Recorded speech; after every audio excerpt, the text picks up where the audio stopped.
Hi, I am Chinmay Pandit. I am Indian Police Service Officer of 2013 batch, serving as Assistant Superintendent of Police. I am going to tell you about the IPS training in brief. So let's start. The total duration of the course is of 2 years. After the selection in the UPSC Civil Services examination, the IPS trainee undergoes a foundation course at Lal Bahadur Shastri National Academy of Administration, Mussoorie. It is a 3-month course and it's combined for IAS, IPS and IFS. The IPS trainee then moves to Hyderabad for their Phase 1 or basic course at Sardar Vallabhbhai Patel National Police Academy, Hyderabad. This is a 1-year course which turns a civil services successful candidate into a professional police officer. It has 3 components: compulsory indoor subjects, compulsory outdoor subjects, and qualifying subjects. Compulsory indoor subjects. These includes the study of law. As a part of law enforcement agency, an IPS officer should be proficient in laws.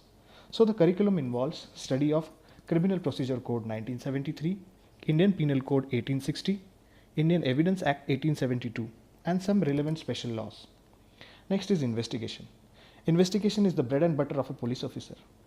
Study of this subject involves everything related to investigation of various kinds of offenses. As we all know, the nature of crimes is changing day by day. The subject of information and communication technology deals with the investigation of cybercrimes. With the help of forensic science and forensic medicine, it is possible to collect evidence and relate it to the criminal in a scientific and foolproof manner.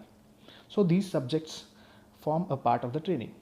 Next is maintenance of public peace and order.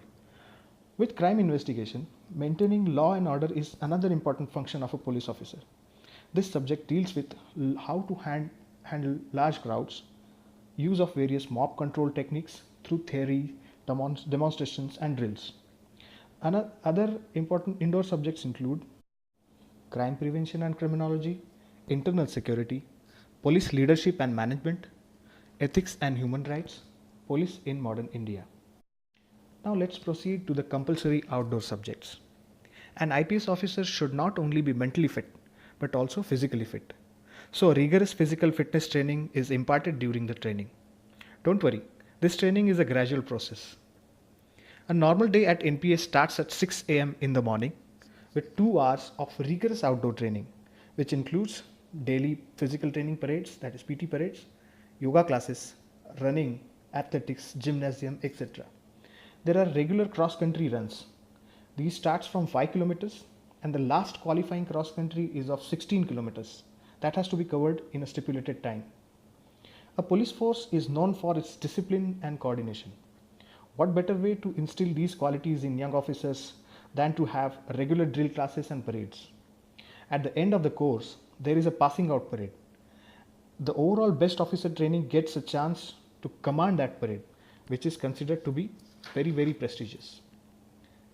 For maintaining law and order and preventing crimes, an IPS officer must be well versed in firing, handling, assembling and disassembling of various firearms.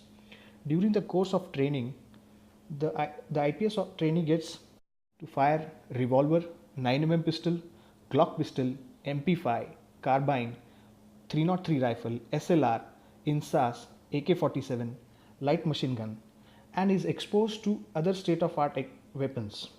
Also, the final evaluation includes proficiency in these skills.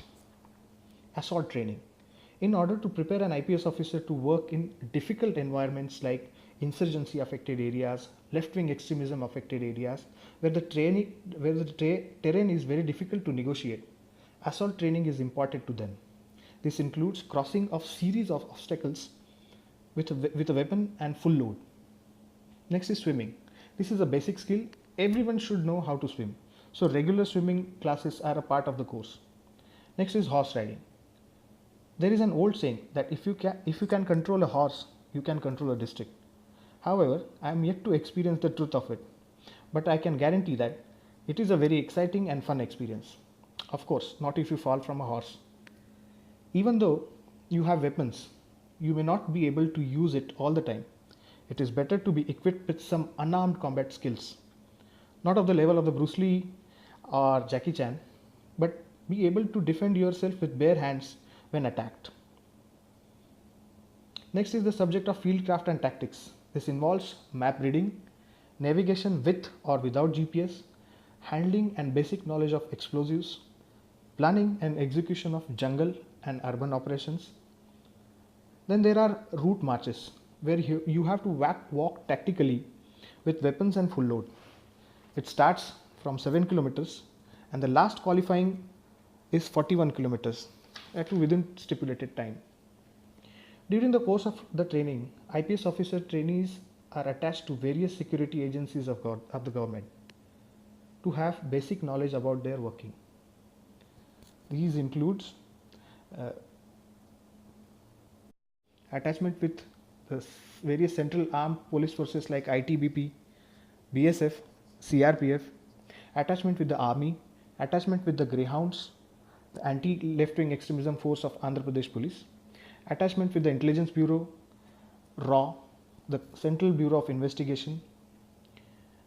To widen the perspective of the trainees, they are exposed to the working of Parliament. Then there is a 2 weeks long Bharat Darshan, where the trainee visits various parts of the country and tries to understand the country in a better way. Finally, there is a foreign attachment, where the trainees are sent to a foreign country to understand the working and get acquainted to the world-class standards of policing.